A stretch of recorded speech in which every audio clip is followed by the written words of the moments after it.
नहीं कोई बीमारी का, नहीं कोई दर्द बीमारी का, लगा लो जितना जी चाहे,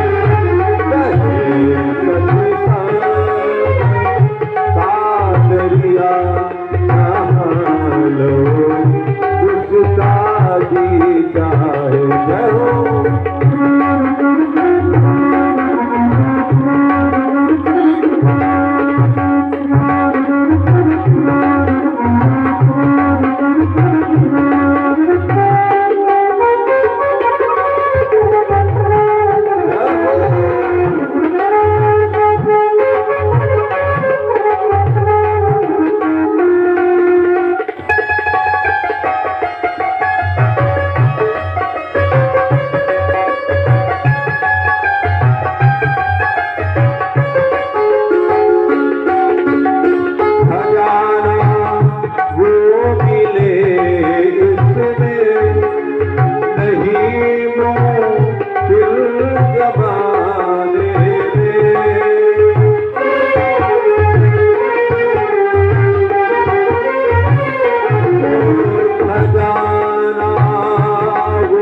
केवल और केवल नृत्य लोक में ही सुलभ है।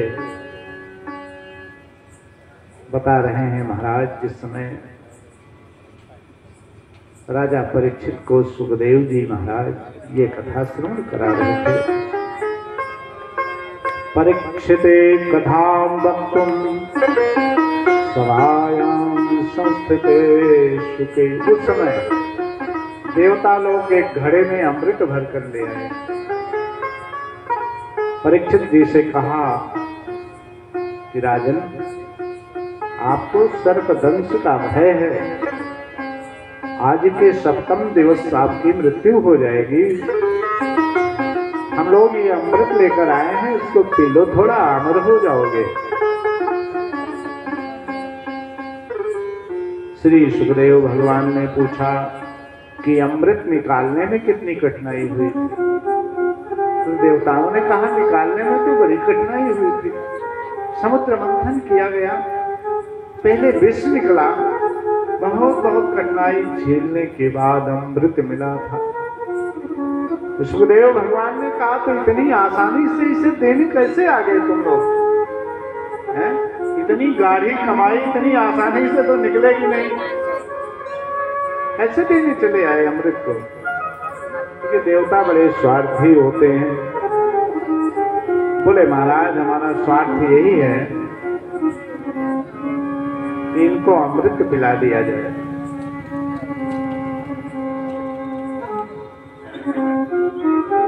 और बदले में हम लोग कथामृत का पान कर रहे। अमृत और कथामृत में क्या अंतर है?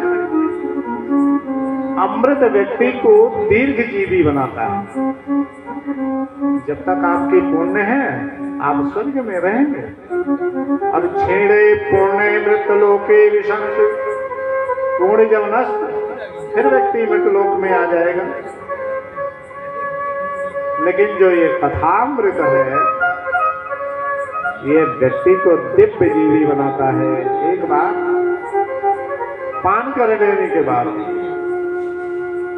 फिर तो भगवान कृष्ण के पावन पाद पद्मों में प्रीति हो जाती है और उनकी सानिध्य मिल जाने के बाद फिर संसार का चक्कर नहीं लगाना पड़ता। हंस करके सुखदेव भगवान कह रहे हैं, क्व कथा क्व सुधा लोके क्व कांचा क्व परिरमः ब्रह्मरातो विचार जैवं तदा देवांजः सह। हंसते हुए देवताओं के हंसे उड़ाए और कहा, भैया कांच का टुकड़ा दे करके और कीमती महामूल्यवान मणि प्राप्त करना चाह रहे हो, ये संभव है? अरे विनिमय बराबर की वस्तु से होता है, ना कि कांच से और हीरे से कोई मेल है क्या? बोले ये अधिकारी व्यक्ति को पिलाई जाती है। अधिकारी कौन है? राम कथा के अधिकारी, राम कथा के अधिकारी, राम कथा के अधिकारी, राम कथा के अधिकारी, जिनके सत्संग गति प्यारी, जिनके सत्संग गति प्यारी, जिनके सत्संग गति प्यारी, जिनके सत्संग गति प्यारी। जिन्हें सत्संग से प्रेम है वे भगवान की कथा के सच्चे अधिकारी। दिया नहीं, डांट करके भगा दिया। देवता लोग ब्रह्मा जी के पास गए और बोले, महाराज सुखदेव जी ने हमको डांट कर भगा दिया, कथा का अमृत का दान नहीं दिया। तराजू पे ब्रह्मा जी ने एक तरफ सभी शास्त्रों पुराणों को रखे और एक तरफ भागवत जी को रखे। अपनी महिमा के कारण, गौरव के कारण भागवत जी का पल्ला भारी पड़ गया। बोल भागवत भगवान की जय। एक प्रश्न उठता है, महाराज सबसे पहले इस कथा को किसने सुना और किसने सुनाई? कहाँ सुनी, कहाँ सुनाई, किसने सुनाई? तब श्री सूत जी महाराज कह रहे हैं कि सबसे पहले इस कथा को बिना पाण देवर्षि नारद जी ने सुनी। सुनाई किसने महाराज? बोले सनक, सनंदन, सनातन, सनत कुमार, चारों भाइयों ने इस कथा को सुनाया। कहाँ सुनाया? हरिद्वार में गंगा जी के पावन तट पर। एकदा ही विशालायां चत्वारिशयो मलाः सत्संगार्थं समायाता तद्विशस्त्र नारदम्। अच्छा, मन में थोड़ा और चौंक बन गई कि नारद जी एक जगह बैठकर 7 दिन कथा सुन रहे हैं। आसान बात थोड़ा। एक स्थान पर नारद जी उतनी देर रुक सकते हैं, किसान के घर में जितनी देर गाय दुही जाती है वो दोहन काल तक।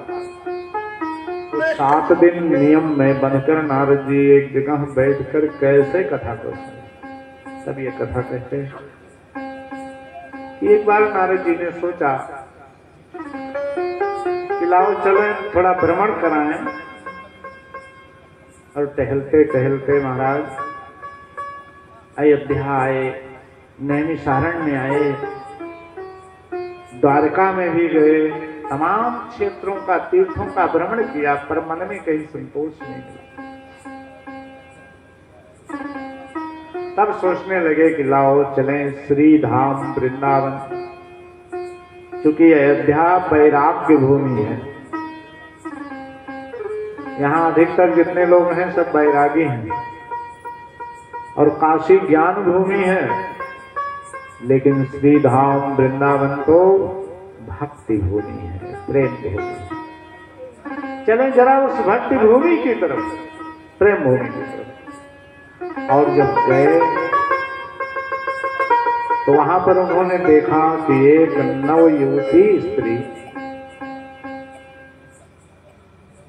और अपने 2 वृद्ध पुत्रों को सामने लिटा करके रो रही है। बड़े आश्चर्य की बात है कि माता तरुणी है और पुत्र दोनों वृद्ध हैं। और उसने जब श्री नारद जी को देखा तो आवाज लगाई, भो भो साधो क्षणं तिष्ठ मत चिंता मतिनाशय। संत जी एक क्षण के लिए रुक जाइए। नारद जी सोचने लगे कि भाई बगैर जाने पहचाने किसी की बात में कूदना भी अच्छा नहीं है, और 4 लोग जहाँ इकट्ठा हो अगर नहीं जानते हैं आप तो वहां रुकना भी अच्छा नहीं है, वहां से चलते बनो। पर ये देवी रो रो के पुकार रही है तो पूछ लेना भी मेरा फर्ज है, ये क्यों रो रही है और रोने वाली है कौन? तब नारद जी ने पूछा कि आप कौन हैं देवी? काशिकम, आप कौन हैं? ये जो और देवियां बैठी हैं आपके पास, ये कौन है? नार्या का पद मनोचना, ये कमल नेत्र वाली देवियां कौन हैं? और अगली बात जो नारद जी ने कहा वो बहुत अच्छी कहा। क्या कहा कि हे देवी, अपने दुख को विस्तार से मुझे बताओ। हम किसी के दुख को विस्तार से सुनने के राजी नहीं हैं। अपने सुख को हम दूसरे को विस्तार से सुना सकते हैं, पर दूसरे के दुख और सुख को सुनना नहीं चाहते। यही संत में और हम में अंतर है। नारद जी कह रहे हैं, बद दे शवस्तारम स्वस्य दुख से कारणम। हे देवी, अपने दुख का कारण तुम विस्तार से बताओ। तब उस देवी ने कहा कि मेरा नाम भक्ति है, अहम भक्त ऋतिख्याता। ये कौन है? इमो में तनयो मतो, ये दोनों मेरे पुत्र हैं। नाम क्या है? तब बताया, एक का नाम ज्ञान है और दूसरे का नाम वैराग्य है। और अपनी सारी कथा सुना डाली, कहाँ जन्म लिए, कहाँ पले, कहाँ बढ़े। भक्ति के पुत्र का नाम ज्ञान वैराग्य है, यानी ज्ञान वैराग्य की जननी है भक्ति माता। अच्छा, जिसकी माँ दुखी होगी तो पुत्र सुखी रह सकते हैं क्या? अगर माँ ही कष्ट में है तो पुत्र कैसे सुखी रहेगा? और जिसके पुत्र दुखी हैं तो क्या माँ को सुख मिल सकता है? अच्छा हुआ मेरे पुत्र दुखी हैं। ऐसा कदापि संभव नहीं है। इसलिए दोनों पुत्र वृद्ध होकर के पड़े हैं। माता युवती है, तरुणी है। और नारद जी से पूछने लगी भक्ति महारानी कि नारद जी, मेरे दुख का कारण क्या हो सकता है? आप कारण बताओ। तब श्री नारद जी कहने लगे कि देवी देखो, किसी का दोष नहीं है। इस कलयुग में ज्ञान और वैराग्य दोनों वृद्ध हो गए। थोड़ा मोड़ा अगर जीवित है तो तरुणी माँ भक्ति देवी आज न ज्ञान रह जा रहा है, न वैराग्य रह जा रहा है, केवल और केवल भक्ति दिखाई दे रही है। और भक्ति भी परसेंटेज में हो गई है। दोष किसी का नहीं। अयम तो युग धर्मो ही वर्ते कस्य दूषणम, किसी का दोष नहीं। पर देवी तुम चिंता मत करो, हम तुम्हें प्रत्येक भक्तों के हृदय में विस्थापित करेंगे, प्रत्येक घर में विस्थापित करेंगे। नारद जी ने ऐसी प्रतिज्ञा की, वेद मंत्रोच्चार किया, शंखनाद किया, घंटा ध्वनि सुनाई, ओंकार महाशब्द का उच्चारण किया, गायत्री मंत्रोच्चारण किया, फिर भी उनकी नींद नहीं टूटी। अंगड़ाई लेकर के थोड़ा सा जगे फिर सो गए। तब नारद जी को चिंता हुई, इनका दुख कैसे दूर करूं। और फिर आकाशवाणी होती है, नारद जी अगर ज्ञान वैराग्य के दुख को हटाना है, इसके लिए तुम्हें एक सत्कर्म करना पड़ेगा। नारद जी ने पूछा वो सत्कर्म क्या है? आकाशवाणी ने कहा महात्मा लोग बताएंगे। अब नारद जी उस सत्कर्म को जानने के चक्कर में चल पड़े। महात्मा लोग रास्ते से नारद जी के हट जाते हैं, इनके पूछने के पहले ही वो अपना आश्रम छोड़ देते हैं। इसलिए कि नारद जैसे वीतराग महात्मा को अगर ये नहीं पता कि सत्कर्म क्या है तो हम इन्हें क्या बताएंगे। हम लोग थोड़ा सा दान पुण्य करके कहते हैं बहुत सत्कर्म कर लिया हमने, थोड़ा सा सरजू जी में स्नान, गंगा जी में स्नान कर लिया तो कहते हैं आज हमारा बहुत बड़ा सत्कर्म हो गया। नारद जी जैसे महात्मा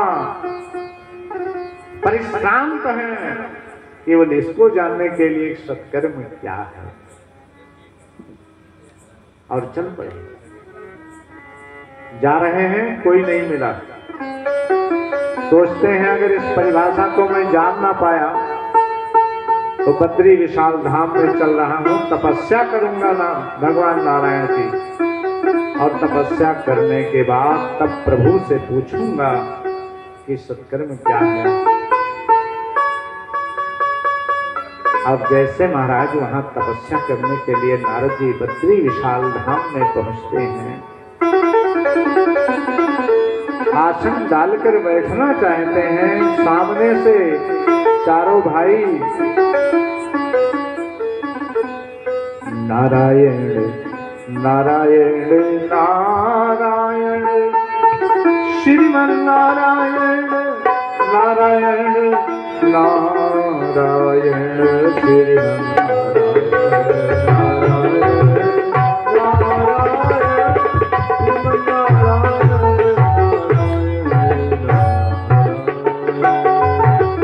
श्रीमन नारायण नारायण नारायण श्रीमन नारायण नारायण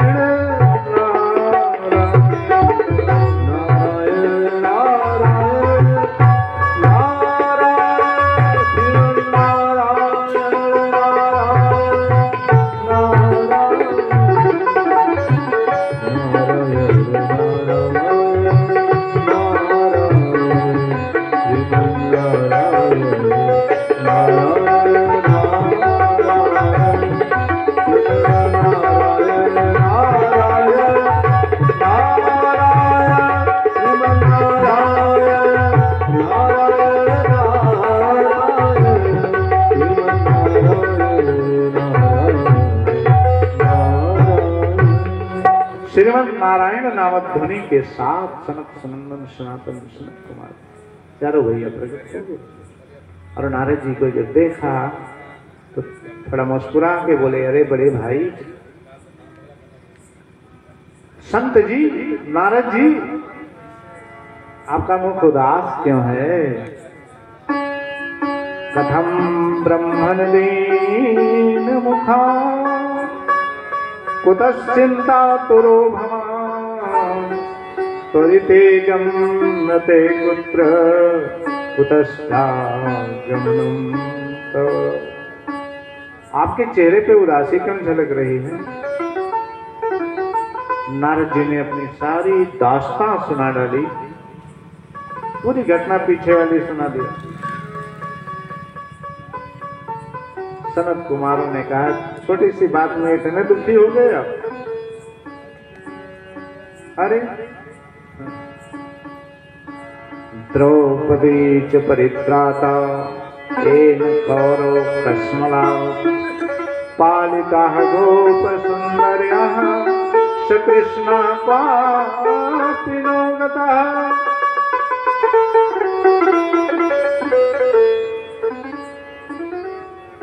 जिन्होंने भरी सभा में, कौरवों के कुत्सित सभा में और द्रौपदी का अपमान करते समय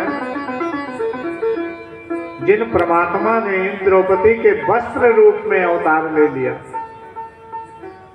दुशासन कैसे खींच रहा था, एक पल्लू शरीर पे बचा था, पर द्रौपदी ने जब हाथ ऊपर उठाया, हे कृष्ण द्वारिकावासी वासी यादव और परिभूताम किम न जानासि केशव।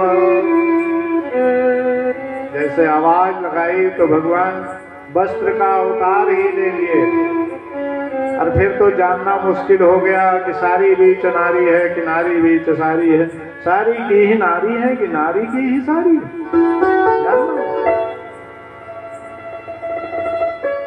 तो भगवान कहीं चले नहीं गए, हमारी आस्था होनी चाहिए, हमारा विश्वास होना चाहिए। प्रभु व्यापक सर्वत्र समान, प्रभु व्यापक हरि व्यापक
बोलो भागवत भगवान की जय।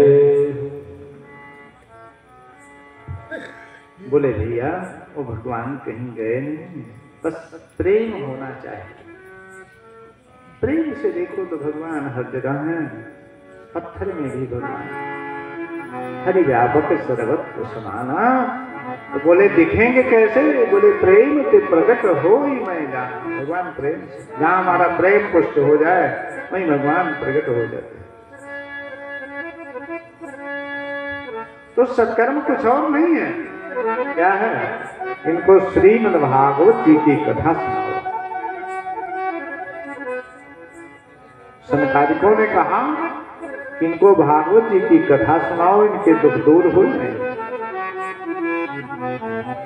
बोले महाराज वेद वेदांत घोषश्च गीता पाठेर मुहुर्मुहुः, हमने बार बार वेद वेदांत का घोष किया, गीता पाठ किया, फिर भी इनके दुख नहीं दूर हुए। तो एक बात बताओ, अगर वेद मंत्र सुनाने से इनका दुख नहीं दूर हुआ तो उसी वेद से ही निःसृत भागवत कथा है।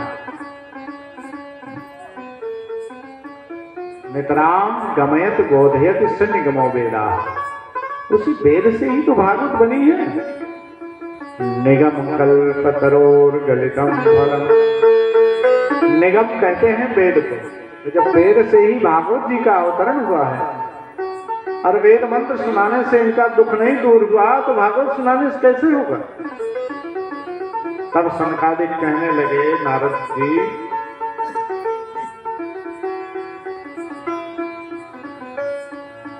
एक गन्ने का रस जिससे शर्करा बनती है और उससे तमाम प्रकार की मिठाइयां बनती हैं, चाहे लड्डू बनाओ, बालूशाही बनाओ, पेड़ा, बर्फी, मेले केक, चाहे जो बना डालो, रबड़ी बना डालो। मूल क्या है उसका? गन्ना। गन्ने के रस से ही शर्करा बनी है, फिर तमाम मिठाइयां बनी है। अब कोई कहे कि हमें रबड़ी खाना, और रबड़ी का स्वाद लाओ, रस पी करके ही ले लें, एक गिलास गन्ने का रस पी लें, फिर रबड़ी खाने क्या आवश्यकता है जो गन्ने से ही बना है, तो गन्ने का रस ही पी करके रबड़ी का आनंद ले लें। ऐसा संभव नहीं है, गन्ने के रस से रबड़ी का आनंद नहीं मिल सकता। उसके लिए तो साधन करना पड़ेगा ना तमाम प्रकार का।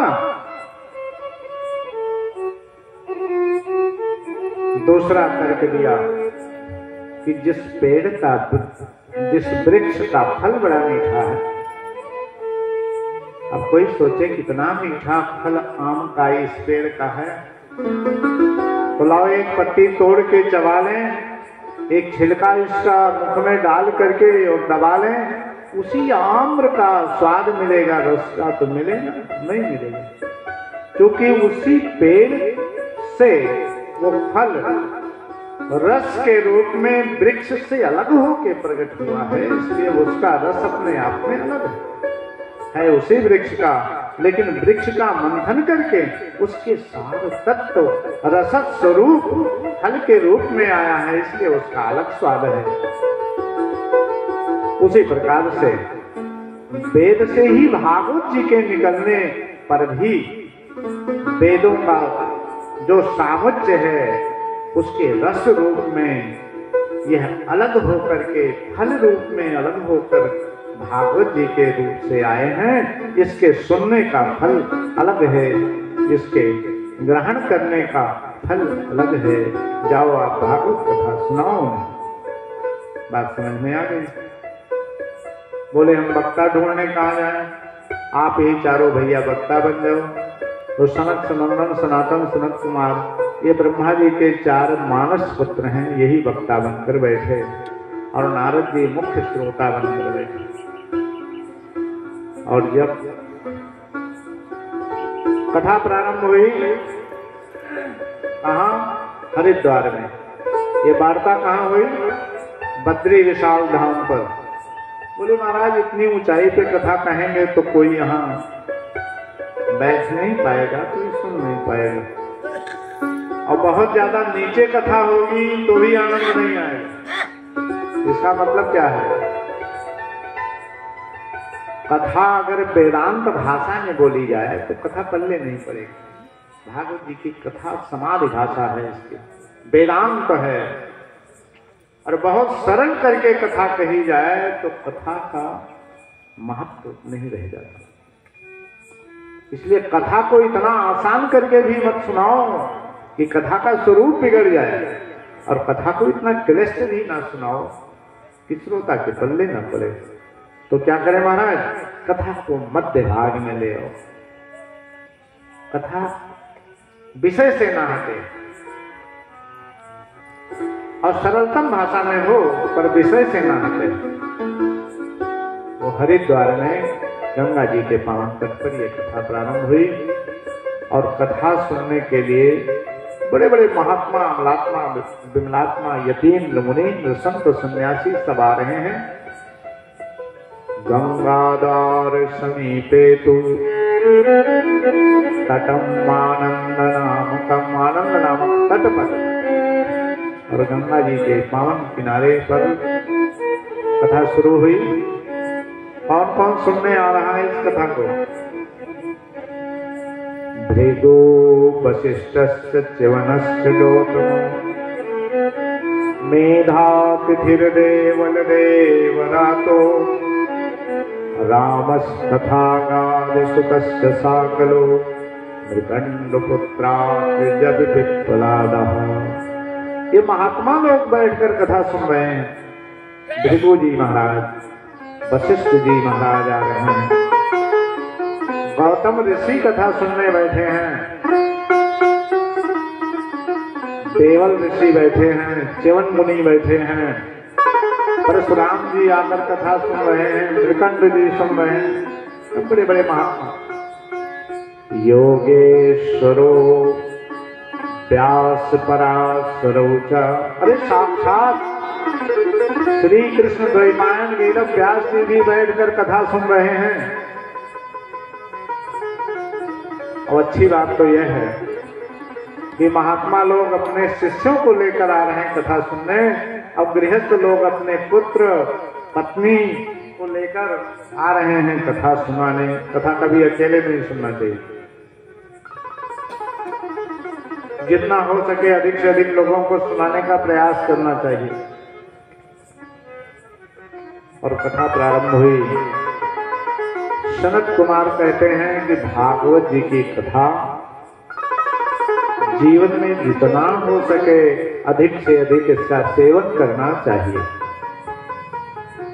सदा सेव्या श्रीमद्भागवती कथा यस्याः श्रवण मात्रेण हरिश्चित्तं समाश्रये,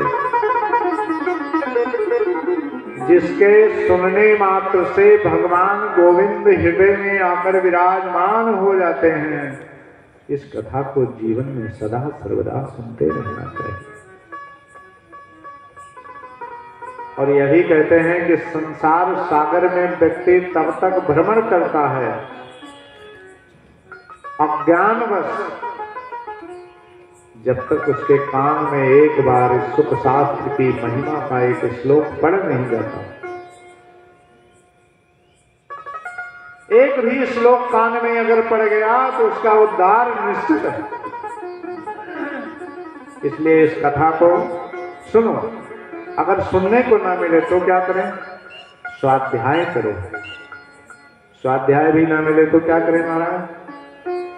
स्वाध्याय भी ना मिले तो जो कभी सुना है उसका चिंतन करो। ऐसा भी ना मिले तो एक श्लोक को भागवत जी का धारण करो। एक भी श्लोक को अगर धारण कर लो जीवन में कल्याण हो जाए। श्लोकार्धम श्लोक पादम, अगर पूरा श्लोक याद ना हो भागवत जी का तो आधा श्लोक याद कर लो। बड़े ध्यान से सुनना इस बात को। और आधा श्लोक भी याद ना आए तो एक पाद तैयार कर लो, चौथाई।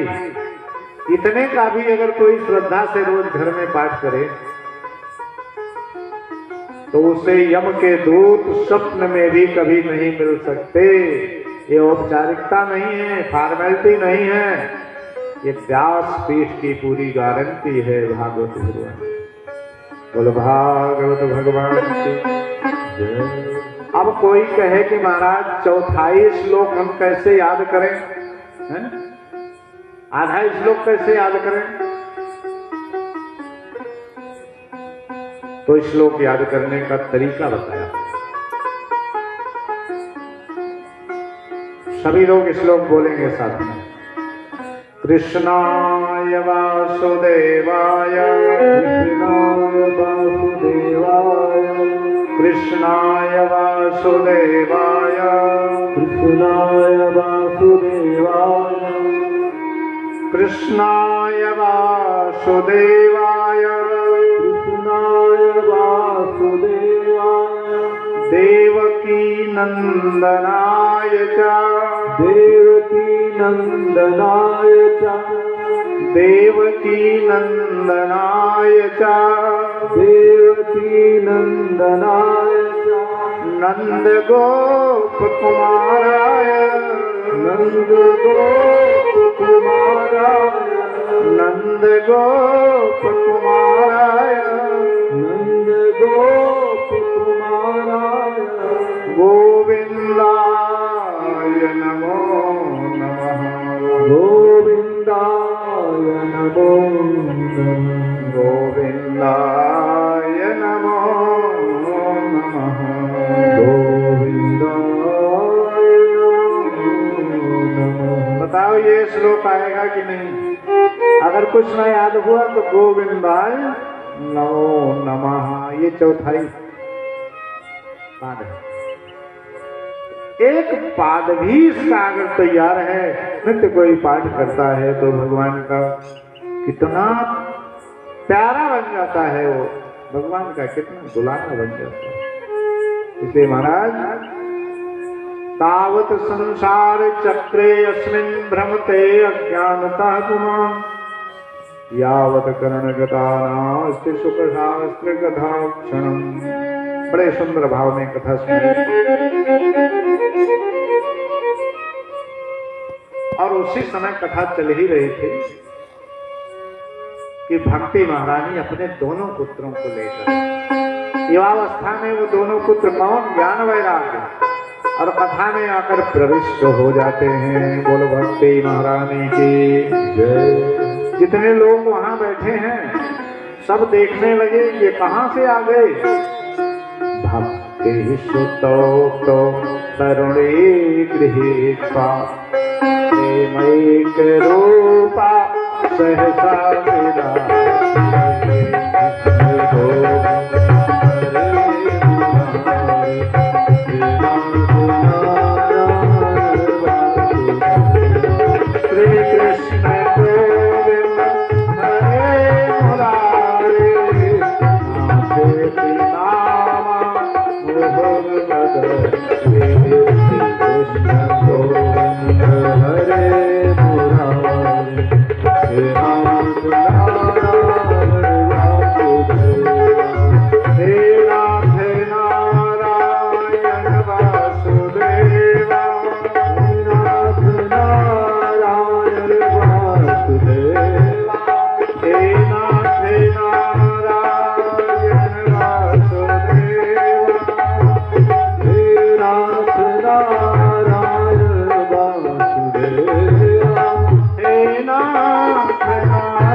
भगवान की जय हो। भक्ति महारानी उस सभा में पधारी।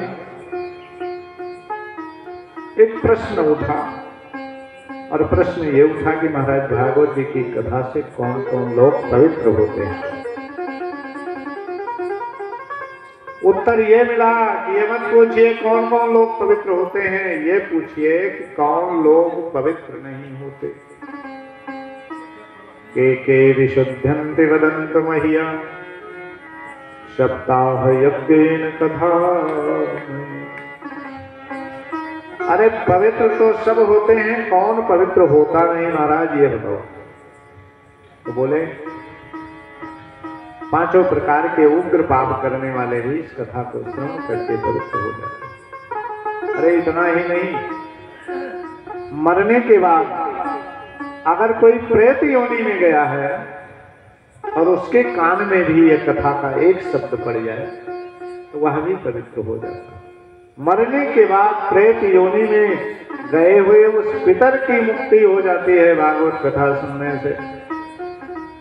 बोले महाराज कोई प्रमाण है इसका कि मरने के बाद उद्धार कर देती है? बोले हाँ। और तब एक दृष्टांत सुनाते हैं जो धुंधकारी का प्रसंग है भागवत जी में। के सामने जो 7 ग्रंथि का बांस गड़ा हुआ आत्मदेव नामक ब्राह्मण था, बड़ा विद्वान था, तीनों काल की संध्या करने वाला था, लेकिन कोई संतान नहीं थी। इससे मन बड़ा दुखी रहता था। एक दिन तालाब के किनारे, नदी के किनारे गया और उसने निर्णय लिया कि आज मैं अपनी आत्महत्या कर लूंगा। क्योंकि मैं जो गैया पालता हूं वो भी बंध्या रह जाती है, घर में जो फल लेके आता हूं फल में भी कीड़े पड़ जाते हैं, इतना दुर्भाग्यशाली हूं मैं। और इतने पर एक महात्मा जी दिखाई दिए। महात्मा जी को देखकर उसने साष्टांग प्रणाम किया, चरणों में गिर पड़ा और महात्मा जी ने कहा, उठो वत्स, तुम्हारा कल्याण हो। तब ब्राह्मण उठा, उसने कहा, महाराज क्या कल्याण होगा? महात्मा ने पूछा, आप इतने जोर जोर से क्यों रो रहे हो? ब्राह्मण ने कहा, धिक जीवितम प्रजाहीनम धिक गृहम च प्रजाहीनम। महाराज मुझे और मेरे घर को धिक्कार है। क्यों? कोई संतान नहीं, कोई प्रजा नहीं मेरे पास। महात्मा ने पूछा, चाहते क्या हो? बोले, एक संतान।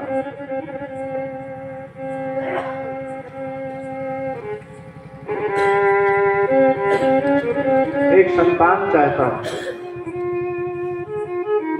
महात्मा जी ने ललाट ढाल को देखा, जब इसको ललाट को,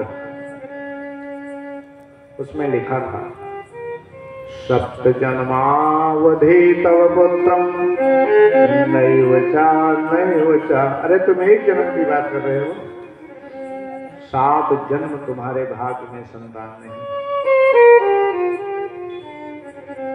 ब्राह्मण समझ गया कि महात्मा जी बहुत पहुंचे फकीर हैं। अगर ये बता सकते हैं कि 7 जन्म की बात को बता सकते हैं, तो क्या ये पुत्र दे नहीं सकते? बस पकड़ लिया चरण। कहा, चरण तब छोड़ूंगा जब आप एक संतान मुझे दे देंगे। और मजबूर होकर महात्मा ने बहुत समझाया, माना नहीं। एक फल दिया कि ले जाओ अपने पत्नी को खिला देना। और पत्नी को जब लाकर ब्राह्मण ने फल दिया, पत्नी भी बड़ी दुष्ट थी, उसने फल खाया नहीं। पत्नी का नाम था धुंधली। कुतर्क वृद्धि ही धुंधली है, बड़ा कुतर्क किया उसने। अरे फल को खाऊंगी। तब पति के कहने के अनुसार मुझे गर्भ धारण करना पड़ेगा, और गर्भ धारण करने में मुझसे कुछ खाया पिया नहीं जाएगा, शरीर दुबली पतली हो जाएगी। दुर्दैव से यदि घर में चोर डकैत आ गए तो सब तो भाग लेंगे प्राण बचा के, मैं कैसे भाग पाऊंगी? खुदा न खास्ता ननद रानी आ गई तो क्या होगा? सब कुछ माल पत्ता उठा ले जाएंगे। तमाम कुतर्क करने लगी, फल को खाया नहीं और फल गैया को खिला दिया। उसके बहन के पुत्र हुआ था, बहन से मिल करके उसी पुत्र को लेकर आई और पालने लगी। और पति से कह दिया कि मेरे पयोधरों में दूध नहीं हो रहा है, इसलिए मेरी बहन को लाओ। उसके भी बच्चा हुआ था, बच्चा मर गया, पर वो सेवा कर देगी मेरे लाला का। पति बेचारे सीधे साधे उन्होंने ऐसा ही किया। इसके पुत्र हुआ और उसके ठीक 1 महीने बाद उस गैया को भी एक संतान हुई। पूरे शरीर मनुष्य की, पूरी शरीर गैया की और कान जो है, पूरी शरीर मनुष्य की और कान जो है गैया का। और 2 संतानें घर में हो गई। आत्मदेव जी महाराज खुशी से झूम उठे। नामकरण जब करते हैं तो धुंधली ने कहा कि मेरे नाम से जोड़कर मेरे पुत्र का नाम होगा, इसलिए उसका नाम धुंधकारी रखा और गैये के पुत्र का नाम गोकर्ण रखा। बोलो गोकर्ण जी महाराज की जय। गोकर्णो महाज्ञानी। गोकर्ण जी बड़े ज्ञानी हुए, बड़े बुद्धिमान हुए, क्योंकि संत के आशीर्वाद से प्रकट हुए थे। और जितना वो ज्ञानी थे, सदाचारी थे, विवेकवान थे, विद्वान थे, उतना ही धुंधकारी महादुष्ट हुआ, खल हुआ। धुंधकारी महाखलः। इतनी दुष्टता उसके अंदर थी कि दुनिया के जितने अवगुण हैं सब उसके पास थे। अगर भोजन भी करे तो कहीं मुर्दा उर्दा मरा हो इसके चित्त में, तो वह भोजन रोटी उस मुर्दा के हाथ में छुआ के तब पाता था। कुत्तों की टोली लेकर चलता था। दुनिया की सारी बुरी आदतें उसके अंदर थी। गोकर्ण जी महाराज विद्या अध्ययन करने काशी चले गए और वो घर में रहकर उपद्रव करने लगा। अगर संस्कारवान संतान नहीं होगी तो माता पिता को बड़ा कष्ट होगा। और जिम्मेदारी किसकी है? बोले माता पिता की। संस्कार देना, बच्चों में संस्कार डालना जिम्मेदारी भी माँ बाप की है। जो माता पिता अपने पुत्र को संस्कारी नहीं बना सकते, वह बाद में बहुत पश्चाताप करते हैं। उस बालक के वे असली शत्रु हैं। अब गोकर्ण जी महाराज तो विद्या अध्ययन करने लगे। आत्मदेव जी इसकी करनी से परेशान होकर सोचने लगे, कहाँ जाऊं, क्या करूं। ये तो अच्छा खासा हमने बला मोल ले ली संतान लेकर।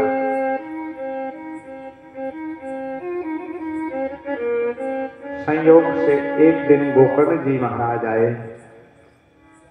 आत्मदेव अपने पुत्र के सामने रोने लगे, बेटा इस धुंधकारी से मैं ऊब गया हूं, कहां जाऊं, क्या करूं, मुझे कोई उपाय बताओ।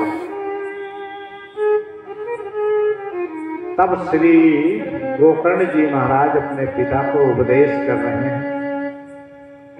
ये उपदेश केवल वेदांत है। और कहते हैं, पिताजी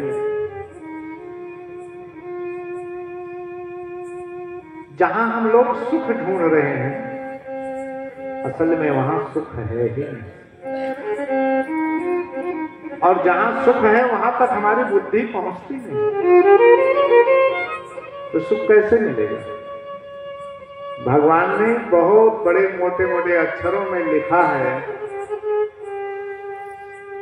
कि दुखालयम शाश्वतम जगतम संसार। ये जो संसार है ना, ये शाश्वत दुखालय है, दुख का भंडार। माँ के गर्भ में थे तब तो दुख मिला है? और प्रसव के समय भी दुख मिला। बाल्यावस्था में उस पलंग पर, उस पलने में चाहे खटमल काटे चाहे मच्छर काटे, बच्चा बता तो सकता नहीं। केवल उसका एक बल है, क्या? बाला नाम बलम रोदनम बलम, केवल रोना। वो रो सकता है बस।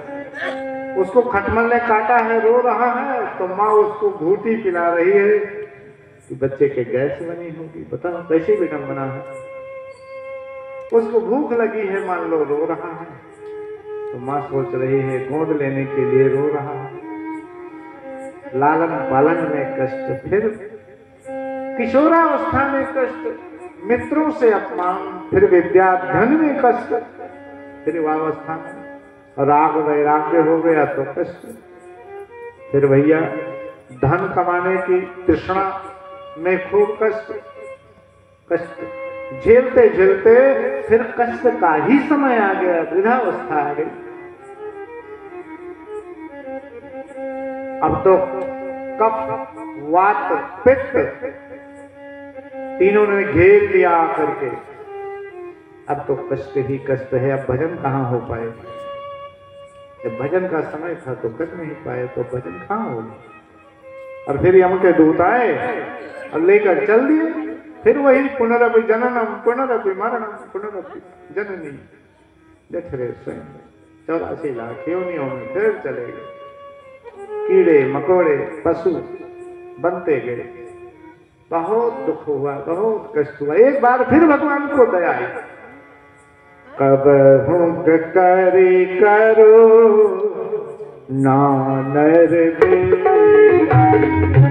कब हुक करी करो नानर दे, कब हुक करी करो नानर दे, कब हुक करी करो नानर दे, देत ईश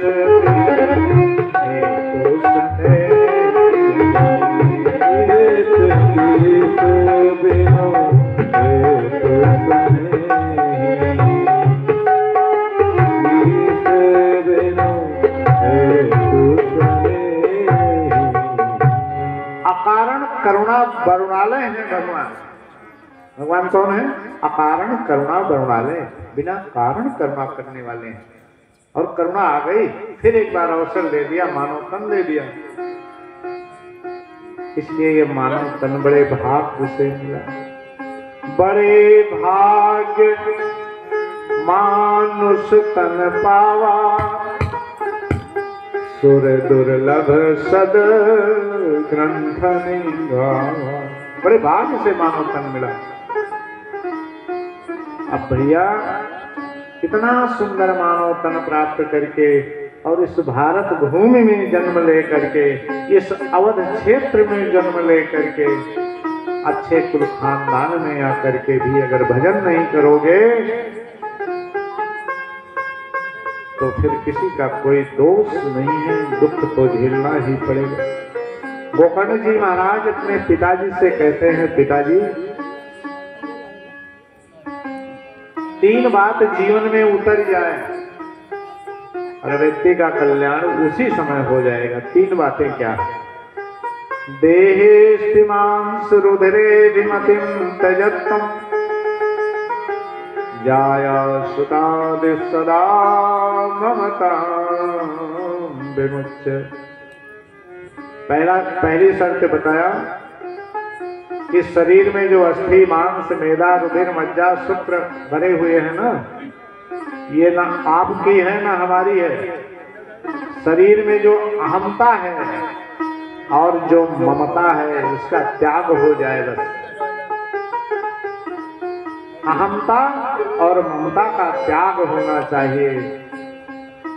और दूसरी बात यह है कि जब शरीर ही अपनी नहीं है तो इसके सगी संबंधी अपने कैसे हैं? जब शरीर अपनी नहीं है तो इसके सगे संबंधी अपने कैसे हुए? इसलिए इसके जितने सगे संबंधी हैं उनमें जो हमारी आसक्ति है उसको जरा खींच लो, कम कर लो। कितने लोग इसके संबंधी हैं शरीर के? जननी जनक बंधु सुतता, जननी जनक बंधु सुतदारा, धन भवन सुहृद परिवार, धन सुहृद परिवार, सब कर ममता ताग बटोरी, सब कर ममता ताग बटोरी, मम पद मनहि बांधर डोरी, मम पद मनहि बांधर डोरी, मम पद मनहि बांधर डोरी। श्री राम जय राम जय जय राम, श्री राम जय राम जय जय राम, श्री राम जय राम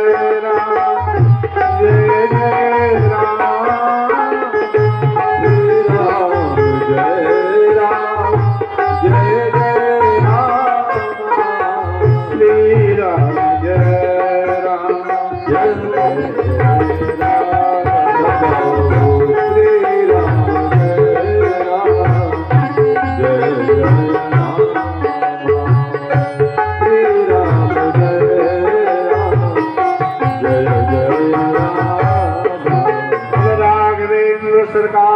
की जय हो।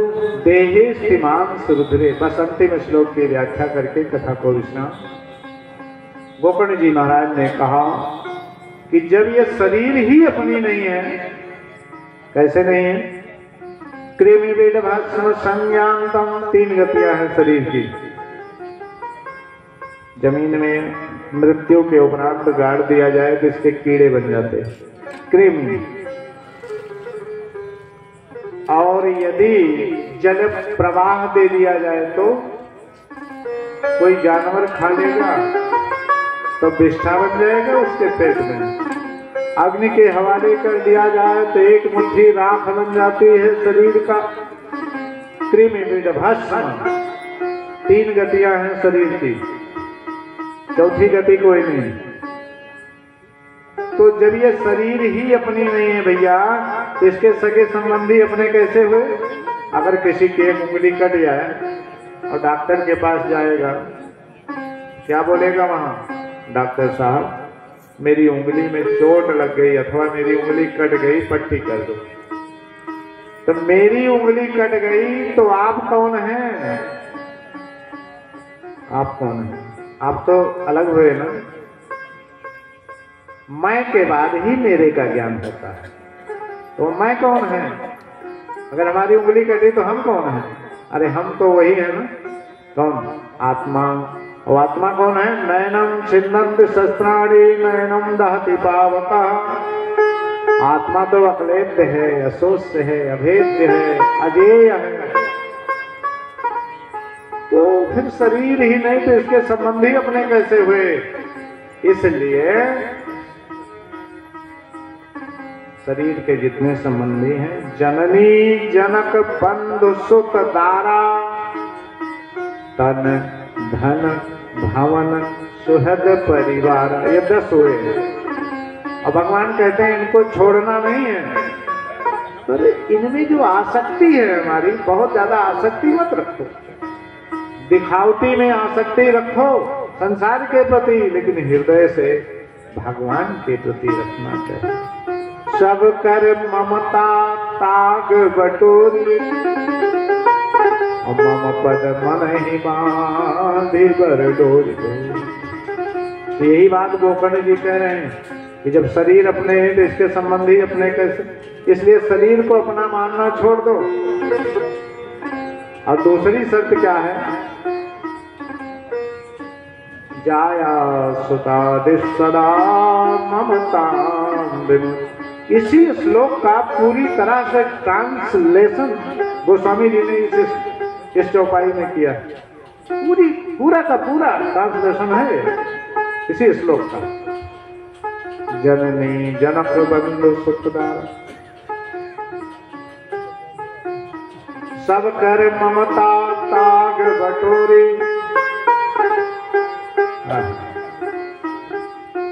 वही चीज यहां भी कह रहे हैं। और तीसरा शर्त क्या है? पश्यानिशं जगदिदं क्षणभंगनिष्ठम्। इस संसार को वैराग्य की दृष्टि से देखो बस। केवल और केवल इस संसार को वैराग्य की दृष्टि से देखना आ जाए। पश्यानिशं जगदिदं क्षणभंगनिष्ठम् वैराग्य राग रसिको भव भक्ति निष्ठा। अब जितनी जल्दी हो सके धर्म के शरण में हो जाओ। धर्मम भजस्व सततम त्यज लोक धर्मान। ये जो लौकिक धर्म है ना, इसमें थोड़ी कमी करो, पारलौकिक धर्म को अधिक मजबूती से पकड़ लो। और कई लोग कहते हैं महाराज 60 साल के बाद तो मंत्र लेंगे, तब राम राम करेंगे। अभी इतनी क्या जल्दी है? अभी खेलने खाने की उम्र है। एक व्यक्ति से हमने पूछा, बाबूजी नाम दिए कि नहीं, दीक्षा लिए कि नहीं? अरे महाराज जी अभी तो 45वां साल चल रहा है। अरे 60 के ऊपर जाएंगे तो नाम वाम ले लेंगे। कोई सर्टिफिकेट है आपके पास 60 वर्ष का? कोई गारंटी कार्ड है कि 60 वर्ष जी जाओगे? बोले है तो नहीं। हमने कहा फिर? अरे अगली श्वास आए कि ना आए इसका तो भरोसा नहीं, तुम 60 वर्ष की सोच रहे हो। लघु संबत जीवन पंचदशा, कल्पांत ननाश गुमान। 2-4 मिनट का जीवन है और 100 वर्ष की आशा लगाकर बैठे हैं, बिल्कुल जो अच्छा नहीं है। इसलिए भैया धर्मम भजस्व सततम त्यज लोक धर्मान और सेवस्य साधु पुरुषां आमद कृष्णा।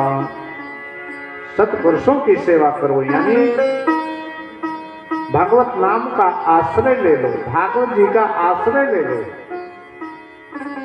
और सबसे बड़ी बात जो कहा वो ये कहा कि दूसरे के गुण और दोष का चिंतन करना बंद कर दे मनुष्य।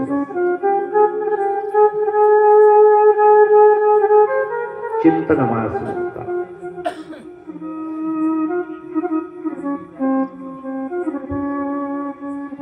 अन्यस्य दोष गुण चिंतनमाशु चिंतनम आशु मुक्त्वा, आशु मुक्त्वा चिंतनम। अन्यस्य दोष गुण, दूसरे के दोष और गुण का चिंतन करना तुरंत बंद कर लो। क्यों? कि अगर किसी में बुराई देख करके उसकी निंदा करोगे ना तो उससे घृणा हो जाएगी, ईर्ष्या हो जाएगी। और किसी में गुण देख करके, गुण दर्शन करके उसकी अगर बड़ाई करोगे, स्तुति करोगे तो उसके प्रति आसक्ति हो जाएगी। दोनों खतरनाक है। अगर स्तुति करना है तो भगवान की करो, और निंदा करना है तो अपने दोषों का करो, अपने अवगुणों का करो, बाकी नहीं। अन्यस्य दोष गुण चिंतन मासूमता। और इसके बाद सेवा कथा रसमहो नितराम विवसो। इसलिए भगवान कृष्ण के शरण में आ जाओ। कृष्ण कहने से, कृष्ण कहने से तर जाएगा, पार भव से, पार भव से वो तर जाएगा। कृष्ण कहने से तर जाएगा, पार भव से वो तर जाएगा। कहने से तर जाएगा, पार भव से वो तर जाएगा।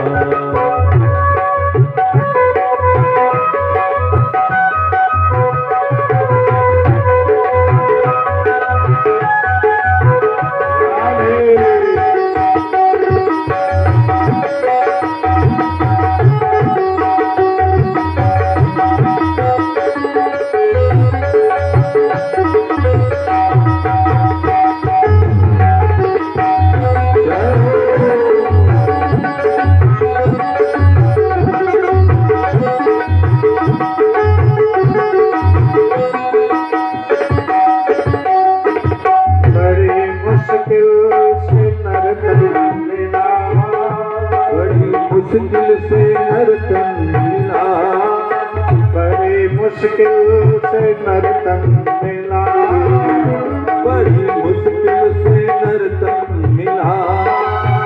क्या पता फिर किधर जाएगा, क्या पता फिर किधर जाएगा।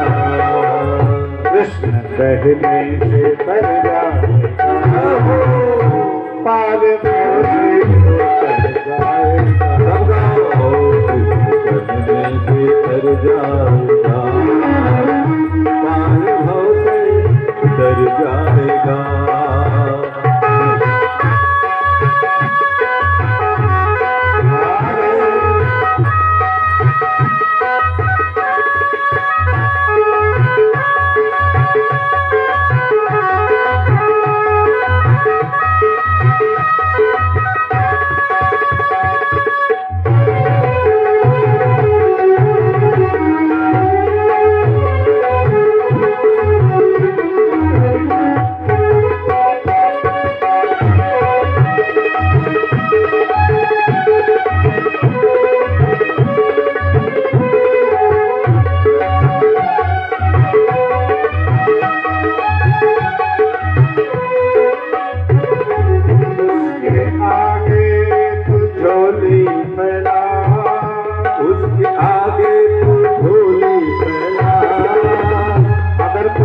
मांगना है तो परमात्मा से मांगो।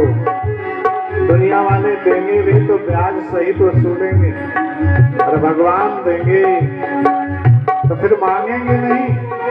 इसलिए उसके आगे तो झोली फैला, उसके आगे तो झोली फैला, दाता झोली तो भर जाएगा, दाता झोली तो भर जाएगा, दाता झोली तो भर जाएगा, दाता झोली तो भर जाएगा।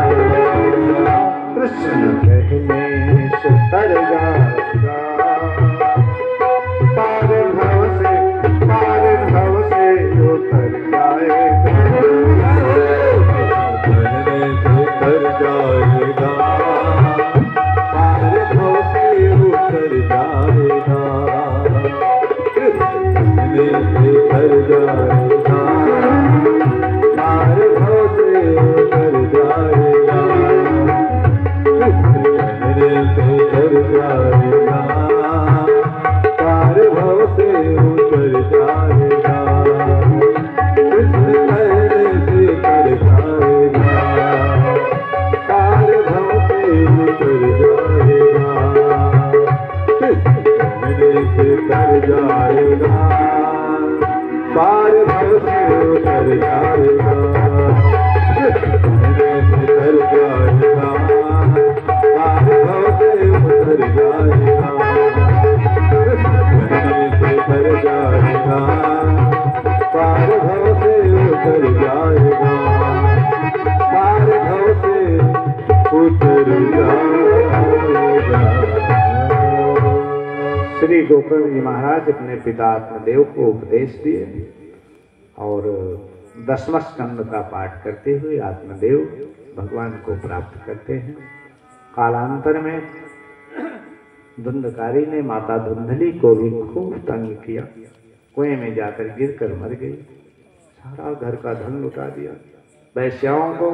वैश्याओं ने भी एक दिन धुंधकारी को मार दिया, मुख पर तप्त अंगार रखकर महान प्रेत हुआ। गोकर्ण जी महाराज जब अपने गांव आए तो रात में स्वप्न में मिला उन्हें, सारी कथा बताई।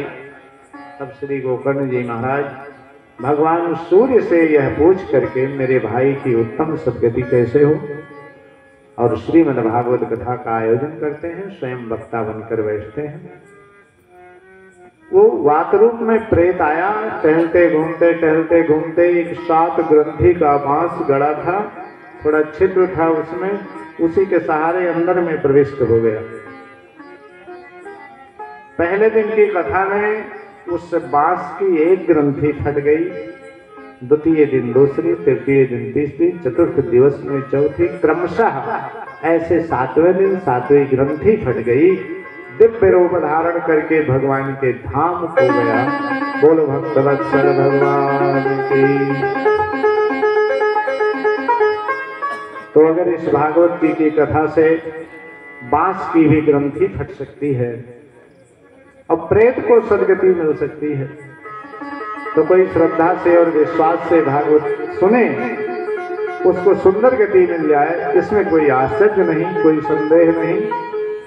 इस चरित्र को श्रद्धा और भक्ति से जो सुनता है, स्वप्न में भी उसे यमराज के अनुचरों का भय नहीं होता।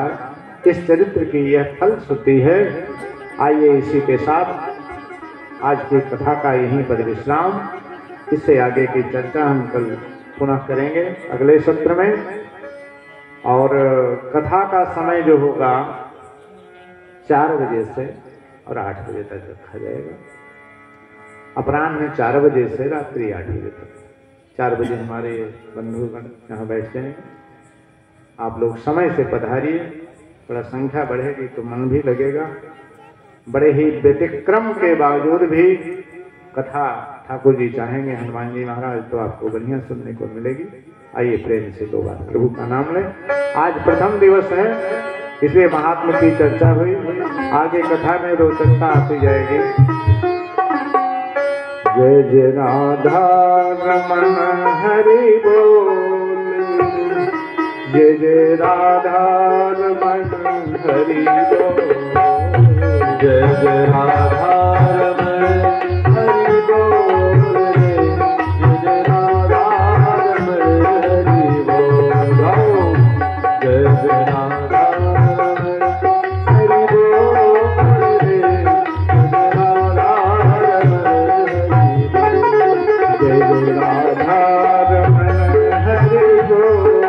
जय जय राधा रमण हरि बोल।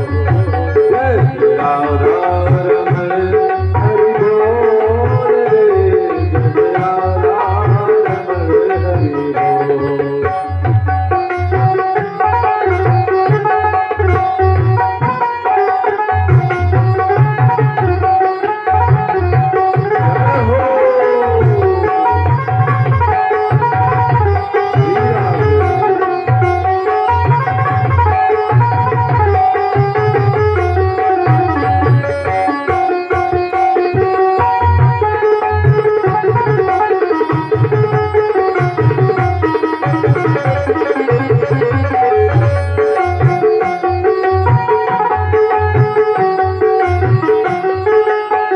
बोल।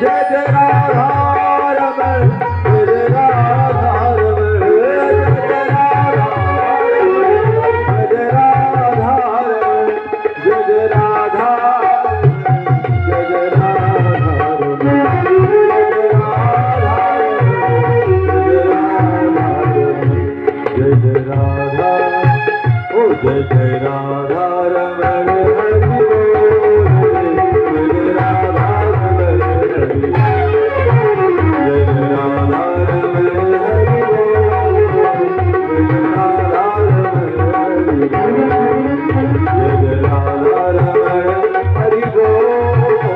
जय राधा रमण हरि बोल।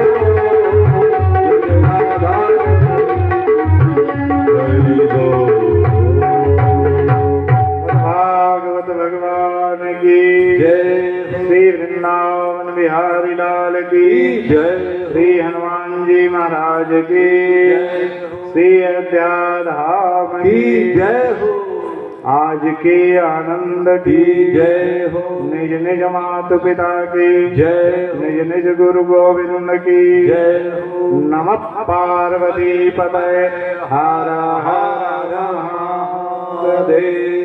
सभी लोग प्रेम से अपने स्थान पर खड़े हो जाएं, आगे आ जाएं। भागवत जी की आरती और प्रसाद लेकर के ही जाएंगे। जय श्री राधे, जय श्री कृष्ण।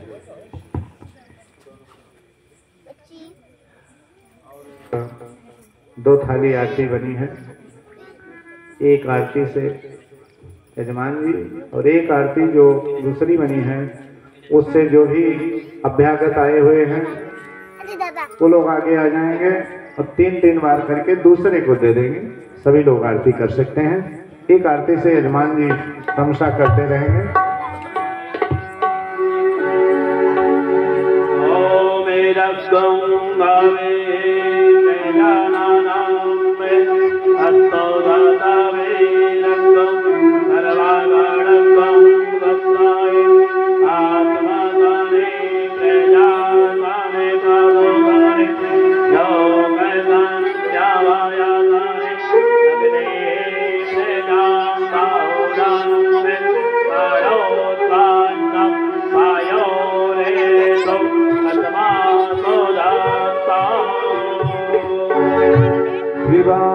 के बिहारी तेरी आरती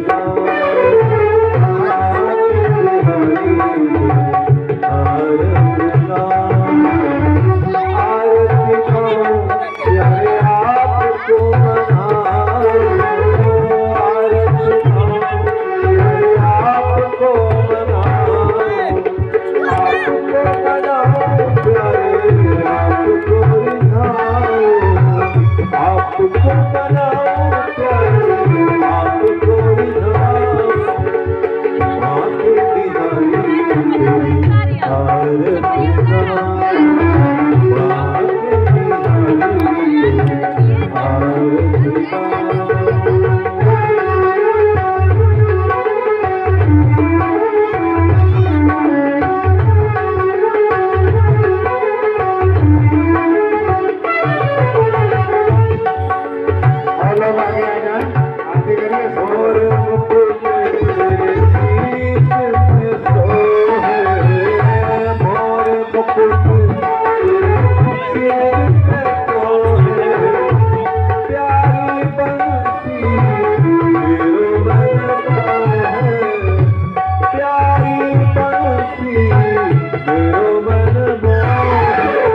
हरि ओम जगनेन यज्ञमयं तदेवास्तानि धर्माणि। खड़े हो जाए सभी लोग, हाथ जोड़ करके खड़े हो जाए, फूल लेकर के, और लोग आगे आ जाए, फूल लेकर के हाथ खड़े हो जाए। हरि ओम जगनेन यज्ञमयं तदेवास्तानि धर्माणि प्रथमान्यातान्याते हनाकं महिमानः प्रचन्द्रपूर्वे सास्याः सन्ति देवाः। हरिः ओम् राजाधिराजाय प्रदय्यदायिने नभो वयं वरुणाय कुर्महे समे कामान् कामे कामाय मह्यम् कामेश्वरो वैष्णोदातो कुबेराय वैष्णाय महाराजाय नमः। हरिः ओम्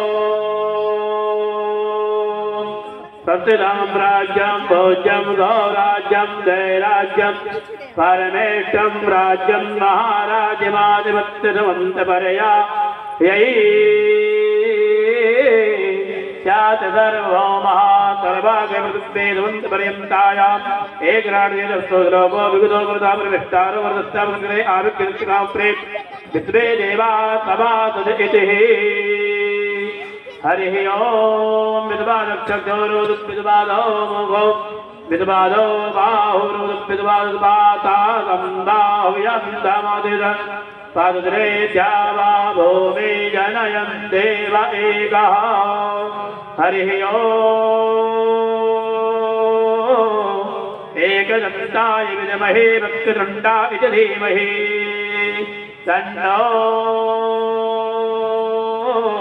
दन्तिः प्रचोदयात् हरि ओम कात्यायन्यै च विद्महे कन्याकुमार्यै च धीमहि तन्नो गौरी प्रचोदयात् हरि ओम तत्पुरुषाय च विद्महे महादेवाय च धीमहि तन्नो रुद्र प्रचोदयात् वन्दे बकुलचम्पक पाटराशि पूर्ण गजाधिकरवीरकाल पुष्पै वेण्वा प्रभा तुलसी दल मंदिरे पूजयामि जगदीश्वर मे प्रसीदा नानादुन्दुपदपाणि यथा कालो भवान् जा पुष्पाञ्जलि मया दत्ता ग्रहण परमेश्वरा प्रार्थना पूर्वक मंत्र पुष्पाञ्जलि समर्पयामि श्री प्राणपुरुषोत्तमाय नमः। बोलो भागवत भगवान की जय।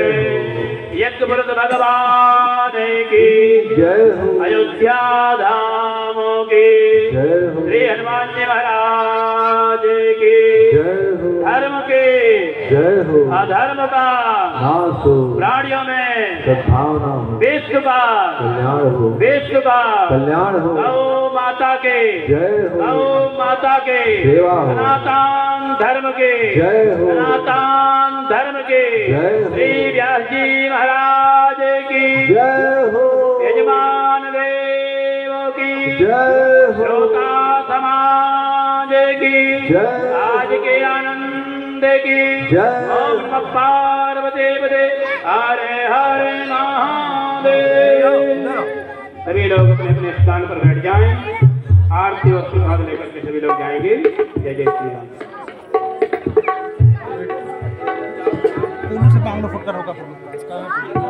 मुझे दास बना कर रख लेना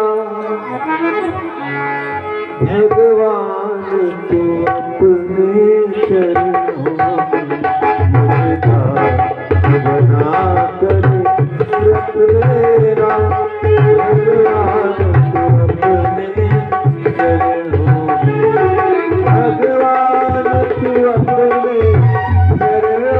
में। भगवान को अपने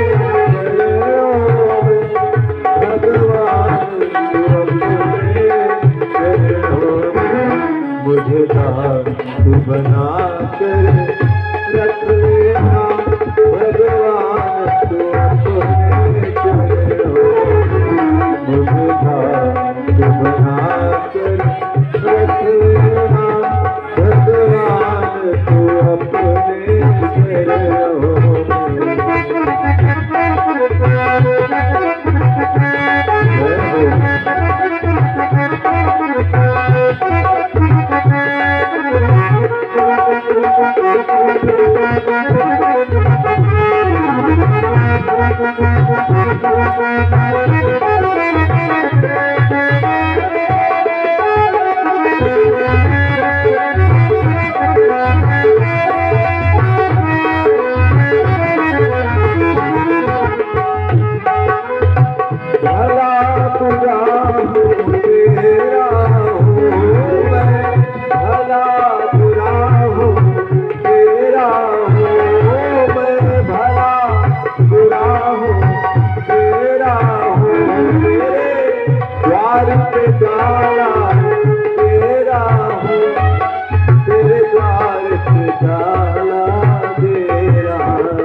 मुझे चाकर जान के रख लेना।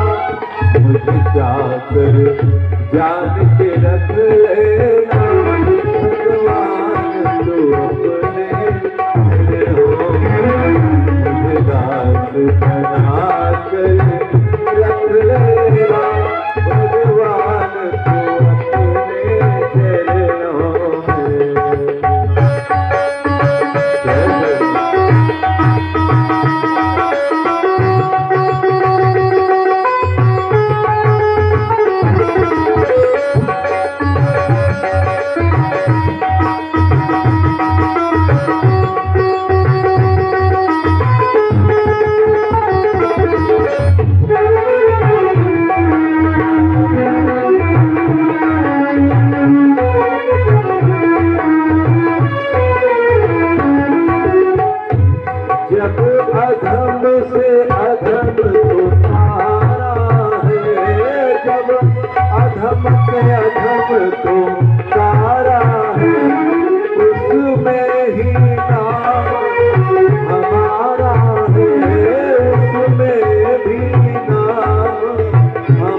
मुझे भार समझ कर रख लेना, मुझे भार समझ कर रख लेना।